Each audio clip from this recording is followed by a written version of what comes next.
तो फिल्म की कहानी शुरू होती है कैट नाम की लड़की से, जो कि एक बहुत बड़े स्कूल में टीचर है। लेकिन उसकी क्लास के बच्चे कुछ यूं हैं कि वो पढ़ाई में इंटरेस्ट ही नहीं लेते और इनमें से एक बच्चा तो कॉमिक पढ़ रहा होता है। ये देखकर कैट उससे कहती है कि क्यों ना ये कॉमिक तुम सभी को सुनाओ। ये सुनने के बाद वो लड़का सभी को कॉमिक सुनाना शुरू कर देता है और सारे बच्चे भी बड़े ध्यान से कॉमिक को सुनने लगते हैं। और हद तो तब हो जाती है जब कैट को भी ये कॉमिक सुनने का मन होने लगता है। लेकिन थोड़ी देर के बाद यहाँ पर उनके स्कूल का प्रिंसिपल आ जाता है और यहाँ पर जो हो रहा है वो सब कुछ देख लेता है। जिसके बाद वो उसे अपने केबिन में बुलाता है, जहां पर कि वो कैट को इस जॉब को छोड़ने के लिए कहता है। हालांकि वो इनडायरेक्टली कह रहा था, लेकिन उसका कहने का मतलब तो यही था कि वो जॉब छोड़ दे। तो अब कैट को इस स्कूल से निकाल दिया जाता है। अगले सीन में हमें मैग नाम की एक लड़की को दिखाया जाता है, जो कि कुछ ब्यूटी प्रोडक्ट्स को बेचने के लिए एक बहुत बड़ी कंपनी में जाती है। वहां पर वो इस प्रोडक्ट के बारे में अच्छी अच्छी बातें बताती है, लेकिन वहां की जो ओनर होती है उन्हें ये प्रोडक्ट बिल्कुल भी पसंद नहीं आते हैं। तो मुंह लटकाकर मैग जब बाहर आने लगती है तो उसे मालूम चलता है कि ना तो प्रोडक्ट बिके और उसकी कार भी नो पार्किंग में खड़ी हुई थी, इसलिए पुलिस वाले उसकी कार को यहाँ से ले जा लेते हैं। अब आगे में मालूम चलता है कि दरअसल मैग और कैट दोनों ही बेस्ट फ्रेंड्स है और जब वो अपने घर पहुंचते हैं तो वो डांस कर रही होती हैं, क्योंकि आज दोनों का ही दिन बहुत ज्यादा खराब रहा है।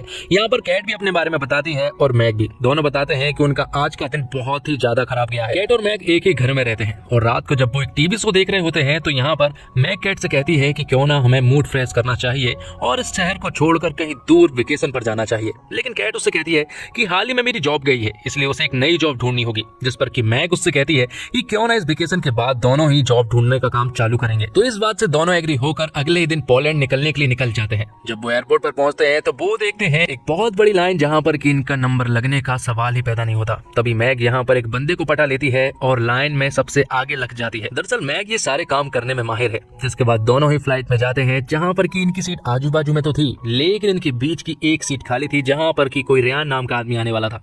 थोड़ी देर के बाद यहाँ पर रेयान आ जाता है, जो कि काफी हैंडसम था। तो उसे देखकर कैट और मैग उससे दोस्ती बढ़ाने की कोशिश करने लगती है और यहाँ पर रेयान उन दोनों को बताता है कि वो पोलैंड एक शादी में जा रहा है। दोनों ही यहाँ पर उसके ऊपर लाइन मारना शुरू कर रही थी। तभी यहाँ पर फ्लाइट अटेंडेंट आता है और वो उन्हें बताता है कि ये फ्लाइट पोलैंड नहीं जा सकती, क्योंकि वहाँ पर बहुत ज्यादा मौसम खराब है, इसलिए इस फ्लाइट को पोर्ट लुइस में लैंड करनी होगी। जिसके बाद फाइनली ये लोग पोर्ट लुइस पहुंच जाते हैं, जहाँ पर एक होटल को बुक करने के दौरान इन्हें मालूम चलता है कि मैग का बैग चोरी हो गया है। तब ये लोग एक होटल का रूम बुक करते हैं और जब वो लोग उस रूम में जा ही रहे थे कि तभी इनकी नजर पड़ती है रेयान पर, जो कि इसी होटल में रुका हुआ था और उसे देखकर मैग और कैट खुश हो जाती है। यहाँ पर दोनों रेयान से बातें करती हैं और साथ ही रेयान उन दोनों को आज रात की पार्टी के लिए भी इनवाइट कर लेता है। यहाँ पर दोनों खुश हो जाते हैं क्योंकि उन्हें आज रात की पार्टी के लिए जाना था। लेकिन यहाँ पर हमें मालूम चलता है कि मैग का बैग चोरी हो चुका है, इसलिए उसके पास कपड़े नहीं है। वो कैट से मदद मांगती है और उससे कपड़े भी, लेकिन कैट उसे कहती है कि उसके पास कपड़े नहीं है।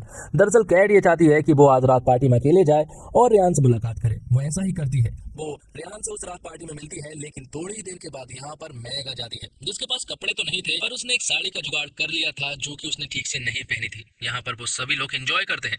तभी यहाँ पर रेयान को मालूम चलता है कि पोलैंड में मौसम बहुत ही ज्यादा खराब हो गया है और वहाँ के सारे आने जाने के रास्ते बंद हो चुके हैं। तब कैट और मैग रेयान को सहारा देती है और उससे कहती है कि सब कुछ ठीक हो जाएगा। दरअसल वो लोग तो लाइन मारने में लगी हुई थी। इसी चक्कर में कैट और मैग के बीच में दरारें आ चुकी थी। वो तो किसी हालत में बस रेयान को पटाना चाहती थी और इसी चक्कर में दोनों के बीच में फाइट होने लगी थी।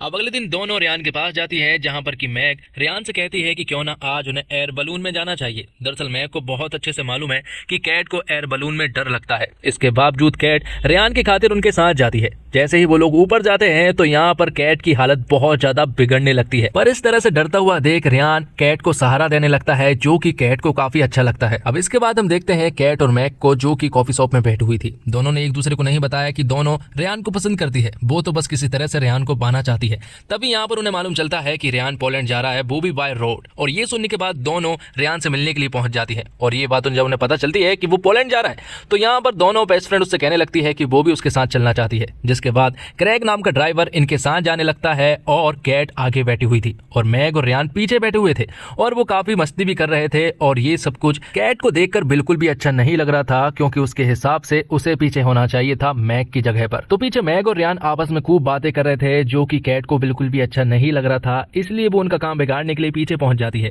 लेकिन वो उनके बीच में एडजस्ट नहीं हो पाती है, इसलिए उसे वापस आगे भेज दिया जाता है। अब कैट यहाँ पर देखती है कि मैग और रेयान के बीच में नजदीकियां बढ़ने लगी थी, इसलिए कैट यहाँ पर मैग की एक पुरानी फोटो दिखाती है, जिसमें कि वो बहुत ही ज्यादा गंदी लग रही थी और ये देखकर रेयान भी खूब हंसता है। जो देखकर मैग को काफी ज्यादा बुरा लगता है क्योंकि उसे ऐसा नहीं करना चाहिए था। तो मैग तो इसका बदला जरूर लेने वाली थी। तो कैट जैसे ही बाथरूम में जाती है तो मैग यहाँ पर आकर उस बाथरूम का दरवाजा लॉक कर देती है और वहां से चली जाती है।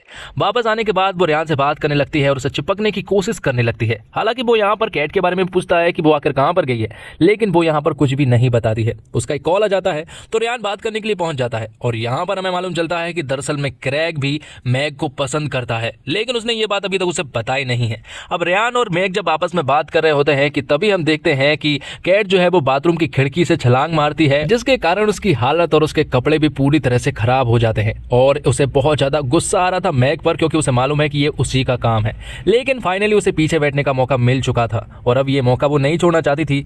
इसलिए वो यहाँ पर रेहान से कहती है कि जब वो वहां से गिरी थी तो उसके गर्दन में चोट आ गई है, इसलिए वो रेहान से मसाज करने के लिए कहती है और रेहान भी मसाज करने लगता है। लेकिन मैग को ये सब कुछ देखा नहीं जाता है, इसलिए वो एक बियर की बोतल में बहुत सारी स्लीपिंग पिल्स मिला देती है और कैट को देने लगती है। वो उससे कहती है कि इसे पीने के बाद थोड़ी राहत तो तुम्हें जरूर मिलेगी, लेकिन तभी इस बोतल को क्रैग छीन लेता है और पीने लगता है। यहाँ पर मैग उससे मना करती है कि तुम्हें इस बियर की बोतल को नहीं पीना चाहिए, तुम्हें नींद आने लगेगी। हालांकि क्रैग को नहीं मालूम है कि उसकी बोतल में स्लीपिंग पिल्स मिले हुए हैं। अब रात को जब सभी लोग सो जाते हैं तो यहाँ पर रात को क्रैग भी सो जाता है और अचानक से एक सामने वाले पोस्टर में वो टक्कर मारता है, तब जाके क्रैग की नींद खुलती है। अब वो लोग एक होटल में पहुंच जाते हैं जहां पर कि वो रूम बुक करने वाले थे, लेकिन मैग और कैट के बीच में तो अब कट हो चुकी है, इसलिए वो दोनों अलग अलग कमरा चूज करती हैं और रेहान के कारण वो दोनों एक दूसरे से काफी ऑकवर्ड बिहेव भी कर रहे थे। अब आगे हम देखते हैं कि क्रैग और मैग साथ में बैठे हुए थे। यहाँ पर क्रैग मैग को बताना चाहता था कि वो उसे पसंद करता है, लेकिन वो नहीं बता पाया। आगे हम देखते हैं रात को जब रेहान और कैट एक जगह पर मिलते हैं तो यहाँ पर रेहान कैट से कहता है कि वो उसे ही ढूंढ रहा था और वो उसे कमरे में ले जाता है जहाँ पर कि वो दोनों रोमांस करते हैं। अब अगली सुबह कैट और मैग मिलती है, जहाँ पर कि मैग कैट को बताती है कि कल रात रेहान उसके साथ था और रात भर उन्होंने रोमांस किया, जबकि कैट को तो बहुत अच्छे से मालूम है कि रेहान उसके साथ था। तो यहाँ पर उन्हें मालूम चलता है कि दरअसल में रेहान ने दोनों के साथ ही रोमांस किया है। और यहाँ पर थोड़ी देर के बाद क्रैग आता है और वो इन दोनों को बताता है कि रेहान ने उसकी कार को चोरी कर कर भाग गया है। दरअसल बात यह है कि जो शादी में रेहान जा रहा है वो किसी और की नहीं बल्कि उसी की खुद की शादी में जा रहा होता है। तो बिना टाइम गवाए ये लोग भी उसकी शादी में पहुंच जाते हैं, जहां पर कि इन्हें रेहान के कुछ रिश्तेदार मिलते हैं और थोड़ी देर के बाद उनकी नजर रेहान पर भी पड़ जाती है। जब रेहान इन दोनों को देखता है तो वो दुम दबाकर भागने की कोशिश करने लगता है और कैट और मैग उसका पीछा करने लगती है, पर आखिरकार कैट और मैग रेहान को पकड़ने में कामयाब हो जाती है। तो कैट और मैग यहाँ पर रेहान को सुनाना शुरू कर देती है। वो उससे कहती है कि अगर उसकी शादी होने ही वाली थी तो हमें यूज करने की क्या जरूरत थी, हमें धोखा देने की उसे जरूरत थी ही नहीं। तब रेहान उन दोनों से कहता है कि मुझे मालूम चल गया था कि तुम दोनों मुझे पसंद करती हो, और पसंद तो छोड़ो, तुम तो बस मुझे पाना चाहती थी किसी ट्रॉफी की तरह, और धोखा तो तब होता जब मैं तुम दोनों में से किसी एक के साथ सेट हो जाता। उसे मालूम है कि वो दोनों एक साथ रहने वाली है, इसलिए वो उन दोनों को ही छोड़कर भाग गया था। अब थोड़ी देर के बाद यहाँ पर रेहान की होने वाली वाइफ आ जाती है, जो कि मैग और कैट से भी मिलती है, और कैट और मैग को मालूम चलता है कि दरअसल में रेहान की होने वाली वाइफ जो होती है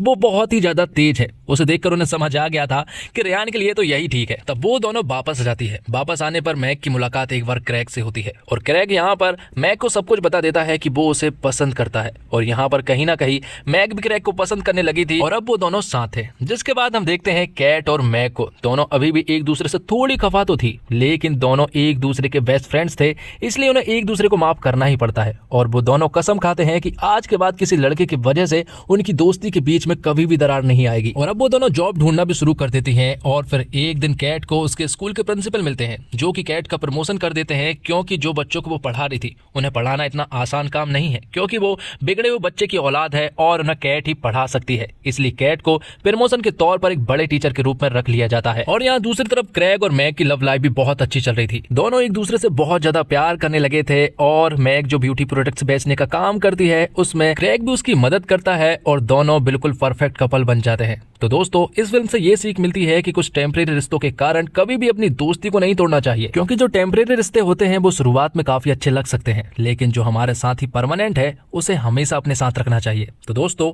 इसी के साथ ये फिल्म यहीं पर खत्म हो जाती है।